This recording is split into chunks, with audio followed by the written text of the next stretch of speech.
2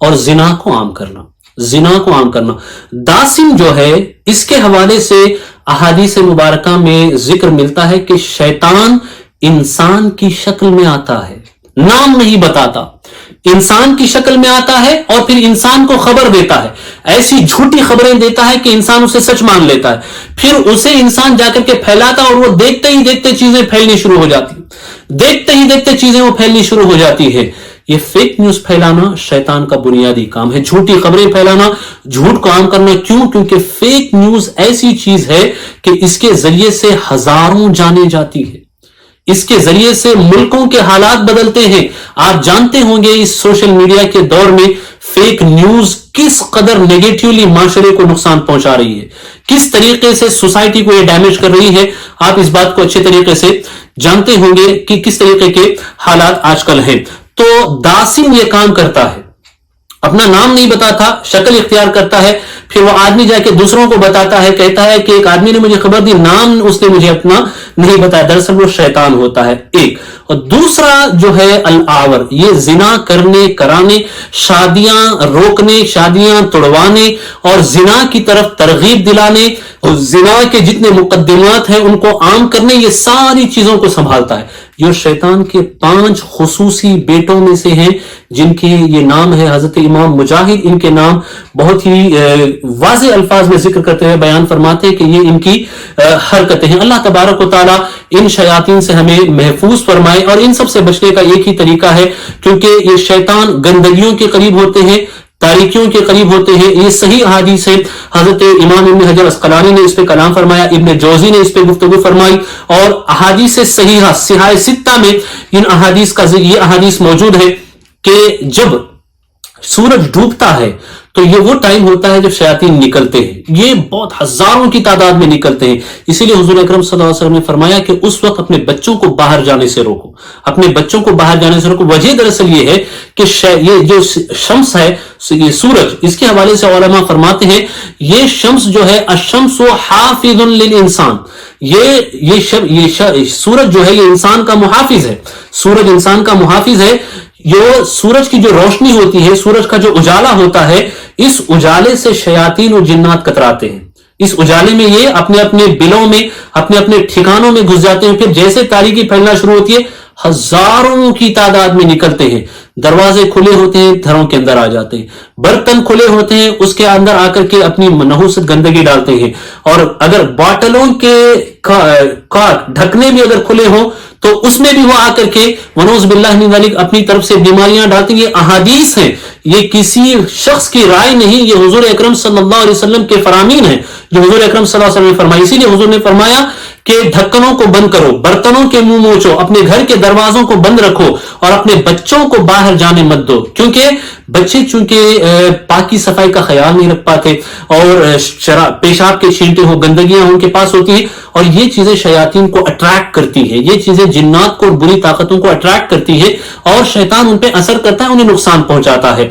تو حضور فرماتے ہیں کہ جو بند ہے اسے کھولنے کی شیطان میں طاقت نہیں، اسے کھولنے کی شیطان میں طاقت نہیں۔ اور بعض روایتوں میں فرمایا، وقت حضور نے نہیں بتایا کہ وبا جو ہے گھومتی رہتی ہے، وبا دا جو ہے بیماری ہو، یہ گھومتی رہتی ہے، برتن اگر کھلے ہوں تو وہ کس وقت اس میں پڑے اسے کوئی نہیں بتا سکتا، اسے انسان کھاتا ہے پھر وہ بیمار ہوتا ہے، ان سب سے بچنے کا ایک ہی ذریعہ ہے جو ہمارے لیے پروٹیکشن حضور اکرم صلی اللہ علیہ وسلم نے بتایا، ہم اس کو فالو کریں۔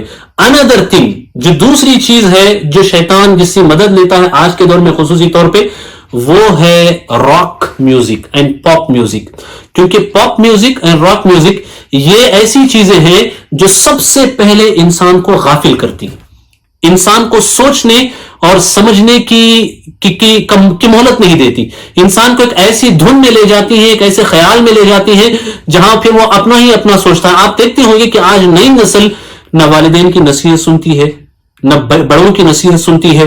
آج ایوریج یہ ہے یورپ اور US کے اندر کہ تقریباً 2.5 گھنٹے تک نئی نسل یہ میوزک سنتی ہے، یہ ان کے دماغ پہ اثر کرتی ہے، کانوں پہ اثر کرتی ہے، اسپرچولی بھی افیکٹ کرتی ہے اور فزیکلی بھی افیکٹ کرتی ہے۔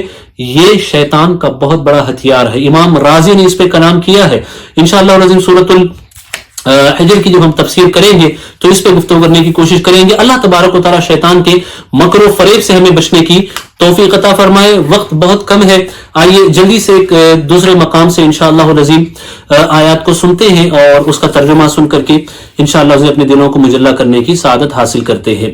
یہاں اللہ تبارک و تعالیٰ نے آیات کے اس حصے میں اصحاب اعراف کا ذکر فرمایا. ارشاد ہوتا ہے وَنَادَى أَصْحَابُ الْجَنَّةِ أَصْحَابَ النَّارِ ان قد وجدنا ما وعدنا ربنا حقا فهل وجدتم ما وعد ربكم حقا. اور جنت والوں نے دوزخ والوں کو پکارا کہ ہمیں تو مل گیا جو سچا وعدہ ہم سے ہمارے رب نے کیا تھا, یعنی اللہ نے ہمیں جنت دی, جنت کی نعمتوں کا جو وعدہ کیا تھا وہ تو ہمیں مل گیا, تو کیا تم نے بھی پایا جو تمہارے رب نے سچا وعدہ تمہیں دیا تھا؟ جہنم کے حوالے سے جو تمہیں خبر دی گئی تھی کیا تم نے بھی اسے پایا؟ جہنم کو تم کیسا پاتے ہو؟ ایسے جنت والے جہنمیوں سے, جہنم والوں سے سوال کریں گے.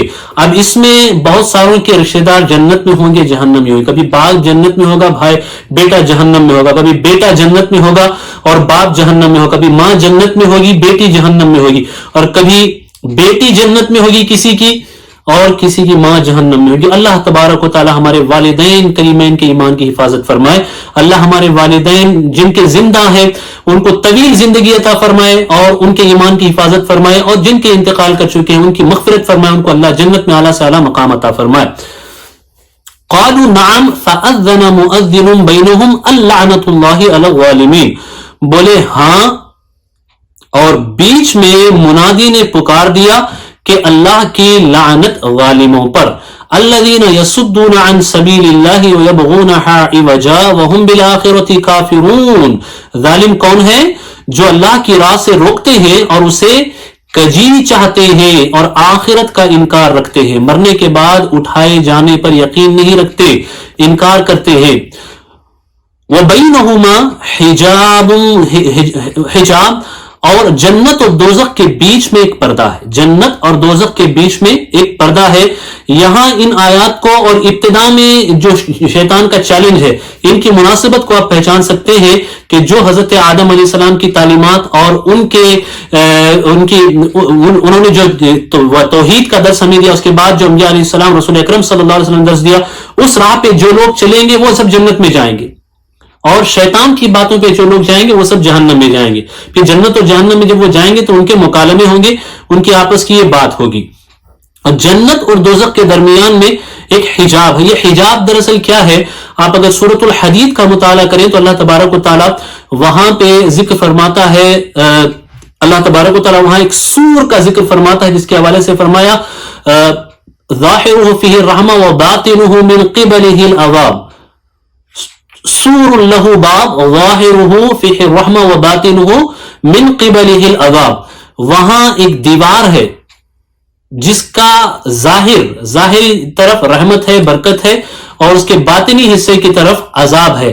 یعنی اس کے ظاہری حصے کی طرف ظاہرہ فیہ الرحمہ, اس کے ظاہری حصے کی طرف جنت ہے, وباطنہ من قبلہ العذاب, اس کے باطن کی طرف جو ہے یہ عذاب ہے. یہاں جو سور کا ذکر وہاں پہ ہوا, جس سور کا ذکر وہاں پہ ہوا سورۃ الحدید میں, وہی سور یہ اعراف ہے. اعراف دراصل یہ ایک دیوار ہے جو جنت اور جہنم کے درمیان میں ہوگی, جنت و جہنم کے درمیان میں ہوگی. تو جب فیصلے ہوں گے, اعمال تولے جائیں گے میزان پر, تو کچھ لوگ وہ ہوں گے جن کی نیکیاں زیادہ ہوں گی وہ سب جنت میں جائیں گے, کچھ لوگ وہ ہوں گے جن کی نیکیاں کم ہوں گی وہ سب جہنم میں جائیں گے, اور کچھ لوگ ایسے ہوں گے جن کی نہ نیکیاں زیادہ ہوں گی نہ بدیاں زیادہ ہوں گی. نیکیاں اور بدیاں دونوں برابر ہوں گی, ایکول ہوں گی, کوئی پلڑا بھاری نہیں ہوگا, نہ برائیوں کا نہ اچھائیوں کا, نہ نیکیوں کا نہ گناہوں کا. تو یہ دونوں پلڑے جن کے برابر ہوں گے یہ اصحاب اعراف ہوں گے. اعراف کے حوالے سے بہت ساری روایتیں ہیں. اللہ فرماتا ہے وَعَلَى الْأَعْرَافِ رِجَالٌ يَعْرِفُونَ كُلًّا بِسِيمَاهُمْ. اعراف پر کچھ مرد ہوں گے کہ دونوں فریق کو ان کی پیشانیوں سے پہچانیں گے. وہ جنت والوں کی طرف بھی دیکھیں گے, جہنم والوں کی طرف بھی دیکھیں گے, جنت والوں کو بھی پہچانیں گے, جہنم والوں کو بھی پہچانیں گے. وَنَادُوا أَصْحَابَ الْجَنَّةِ أَنْ سَلَامٌ عَلَيْكُمْ, اور وہ جنتیوں کو پکاریں گے کہ سلام تم پر. جب وہ جنتیوں کی طرف دیکھیں گے ان کو آواز دیں گے تو کہیں گے کہ تم پہ سلامتی ہو. کہیں گے اے ہمارے رب ہمیں ظالموں کے ساتھ نہ کر. جب دوزخیوں کی طرف دیکھیں گے تو کہیں گے یا اللہ ہمیں ظالموں کے ساتھ نہ کر, ہمیں ان سے ہرگز جہنم میں نہ بھیج, ہمیں بچا لے.